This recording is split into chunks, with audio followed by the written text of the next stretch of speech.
بسم اللہ الرحمن الرحیم۔ درس نظامی ہیلپ ڈیسک میں خوش آمدید۔ کچھ عرصہ پہلے نیو کراچی کی ایک مسجد میں خطابت کا سلسلہ رہا۔ وہاں ایک بڑا دلچسپ واقعہ نظر سے گزرا اور بہت کچھ اس نے سکھایا۔ واقعہ یہ تھا کہ اس مسجد کے ایک کمیٹی ممبر، بڑی شخصیت، مالی اعتبار سے بھی اچھی شخصیت، وہ مسجد سے باہر نکلے اور بائک اسٹارٹ کرنے لگے تو ایک بوڑھے نمازی قریب آئے اور آ کے انہیں ڈانٹنا شروع کر دیا۔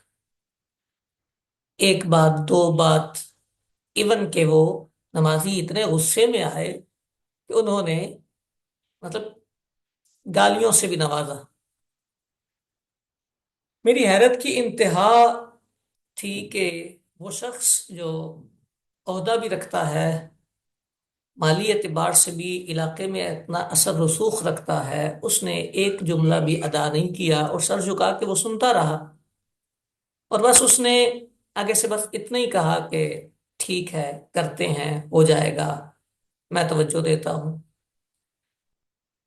چلے گئے دونوں لڑائی کرنے کے بعد۔ بہت دیر تک میں اس معاملے کو سوچتا رہا، بالآخر اس نتیجے پر پہنچا کہ کسی نیک باپ نے اپنی اولاد کی تربیت اچھی کی ہے۔ یعنی کسی نے اپنی اولاد کو یہ سکھایا ہے کہ کوئی عمر میں تم سے بڑا شخص آ جائے اور وہ غلطی پر بھی ہو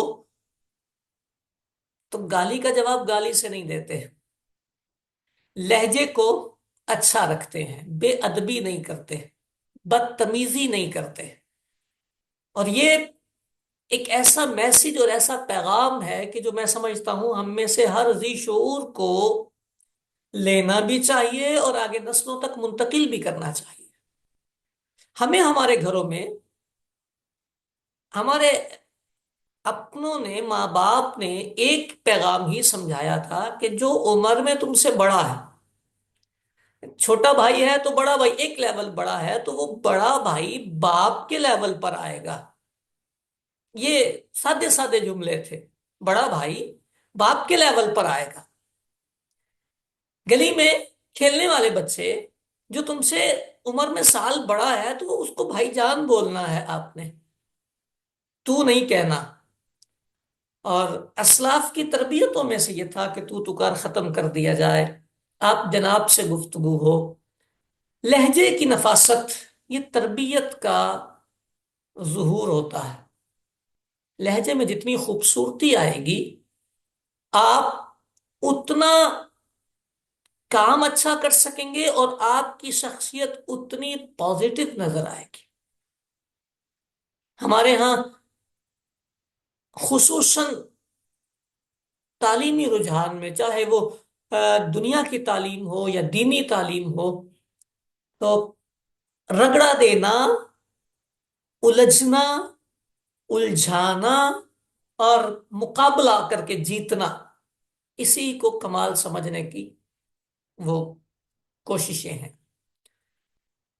اور چونکہ جیتنے کی ضد ہے تو جیتنے کے لیے پھر لہجہ بھی الٹا کر لو، بس پانی میں مدانی ڈال کے لگے رہو، نہیں دیکھنا کہ کوئی چھوٹا ہے سامنے یا بڑا ہے سامنے، نہیں دیکھنا کہ عمروں کا کتنا فرق ہے، نہیں دیکھنا کہ تجربے کا کتنا فرق ہے، نہیں دیکھنا کہ لیول کا کتنا فرق ہے۔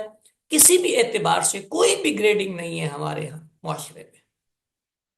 اور یہ گریڈنگ ختم ہونا، میں سمجھتا ہوں جب ہم سادے سادے مولوی تھے نا تو ہم مثالیں دیا کرتے تھے کہ یورپین کلچر جو ہے وہاں کتے کو بستر پہ سلایا جاتا ہے، باپ کو اولڈ ہوم میں بھیج دیا جاتا ہے۔ تو وہ جو باتیں تھیں، شاید اس سے بدتر نظام بنتا ہے یہ کہ ہمارے معاشرے میں کہتے ہیں نکے وڈے دی تمیز ختم کر دی جائے، اور وہ کر دی گئی ہے۔ میرا نہیں خیال کہ آپ کو سوشل میڈیا پر کوئی ایسا شخص نظر آئے کہ الا ماشاء اللہ، جس پر اللہ کی رحمت ہو، جو شخص لہجے کا نفیس ہو، جس کی آواز میں شائستگی ہو، وہ بات کرتا ہو تو بات کا وزن ہو، گندگی کا نہ ہو، آلودگی کا نہ ہو۔ اللہ کرے کہ ہمیں یہ بات سمجھ آئے۔ مسئلہ یہ ہوتا ہے کہ ہمارے پاس بدتمیزی کا جواز گھڑنے کی عادت نکل آئی ہے۔ چھوٹا بچہ بڑے کو نیلام کرے گا، اس سے بدتمیزی کرے گا، اس کے پاس جواز ہوگا، اس نے بھی تو مجھے ایسے کیا تھا۔ ایسے شخص کی کیا تعظیم کریں جو ایسا ہو؟ مسئلہ ایسے شخص کی تعظیم کا نہیں، مسئلہ آپ کے لب و لہجے کا ہے۔ اور خصوصاً جب آپ دین کے طالب العلم ہیں اور دین کے ذمہ دار ہیں، تو پھر تو آپ کے لہجے کی نفاست میرے کریم محبوب صلی اللہ علیہ وسلم کی سنتوں سے ملنی چاہیے۔ پھر آپ یہ جملہ بول ہی نہیں سکتے کہ بھائی ایسوں کی تعظیم نہیں کی جاتی۔ کیوں نہیں کی جاتی؟ کافر بھی ہو، بد مذہب بھی ہو، تعظیم کا تو کوئی آپ پہ لازم نہیں کرتا، لیکن آپ کو بدتمیز ہونے کی تو کوئی اجازت نہیں دے گا نا۔ شاید آپ کے بابا، ابا جی آپ کو کسی سفید ریش کافر سے اس لہجے میں بات کرتے دیکھیں تو وہ افسردہ ہو جائیں، تو آپ تصور کریں کہ خدا و مصطفیٰ کریم علیہ الصلوۃ والتسلیم کی بارگاہ میں کیا کیفیت بنے گی۔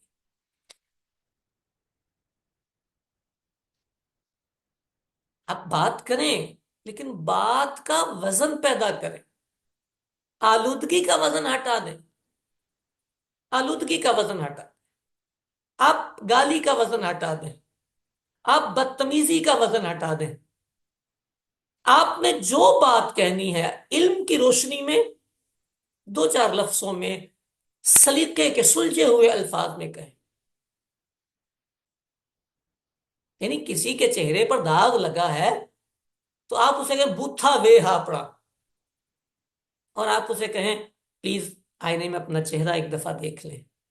بات ایک ہی ہے، آپ نے داغ ہی صاف کروانا ہے، لیکن پہلے میں آپ بدتمیز ہوئے ہیں اور دوسرے میں آپ تمیزدار ہوئے ہیں۔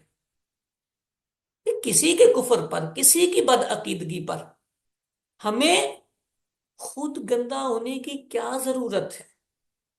انہوں نے اپنی قبر کا حساب دینا ہے، ہم نے تبلیغ کرنی ہے، ہم نے راہ سنت دکھانی ہے۔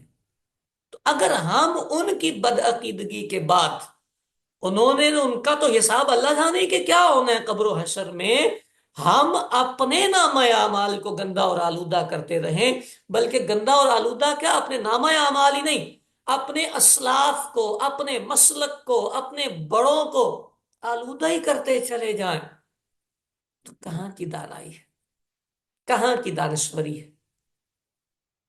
اور مزے کی بات، جب ہم یہ کہتے ہیں نا بس دین کے معاملے میں مجھ سے برداشت نہیں ہوتا، مجھے کبھی کبھی اس جملے پر بڑی ہنسی آتی ہے، اور دل کرتا ہے کہ اس بندے سے نا بندہ بیٹھ کے پوچھے کہ دین کے معاملے میں کیا برداشت نہیں ہوتا۔ یہ انانیت کی ضد ہے، ورنہ دین کا درد ہو تو کسی کو جہنم میں پھینکنے کی بجائے ہاتھ پکڑ کر اسے جہنم سے نکالنے کی کوشش کرنی چاہیے۔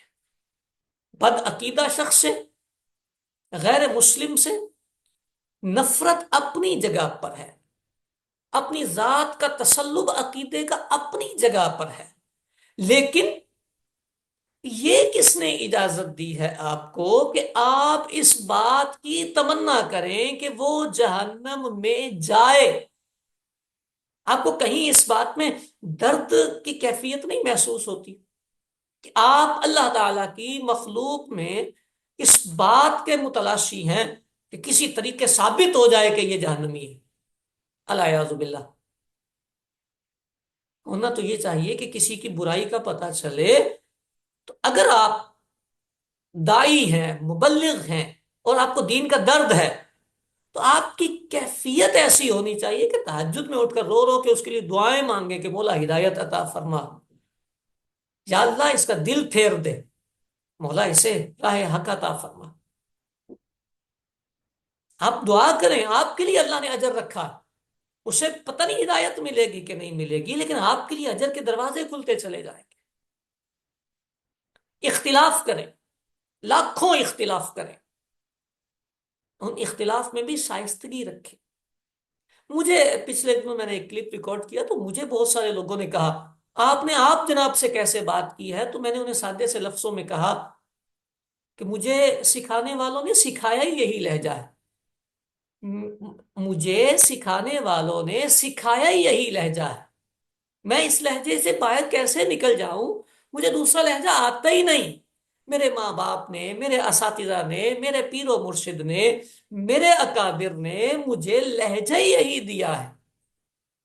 محترم مولانا جی، آپ نے ایسا کیا ہے، آپ کو یہ نہیں کرنا چاہیے تھا، آپ اس کو یوں کر لیں گے تو سیٹ ہو جائے گا۔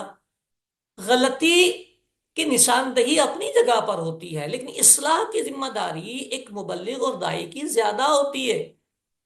غلطیاں نکالنا کوئی کمال نہیں۔ ہر وہ بندہ جو سوشل میڈیا پر غلطیاں نکال کے اسکرین شاٹ لے کر اور اسکینز لگا کے اس بات میں ہیرو بنتا ہے کہ وہ دین کی بڑی خدمت کر رہا ہے، اس پہ ہم پھر کبھی بات کریں گے کہ یہ کتنا مضر ہے اور کتنا نقصان دہ پہلو ہے۔ آج صرف اتنی بات کہ یہ کوئی ہیرو پن ہی نہیں ہے۔ اصل ہیرو پن یہ تھا کہ جہاں کوئی خرابی پیدا ہوتی ہے اس میں اصلاح کا پہلو کیا نکل، درستگی کا پہلو کیا ہے۔ کتابیں بھری پڑی ہیں کہ مسلمان کے اقوال و افعال کو محمل حسن پر رکھا جائے گا۔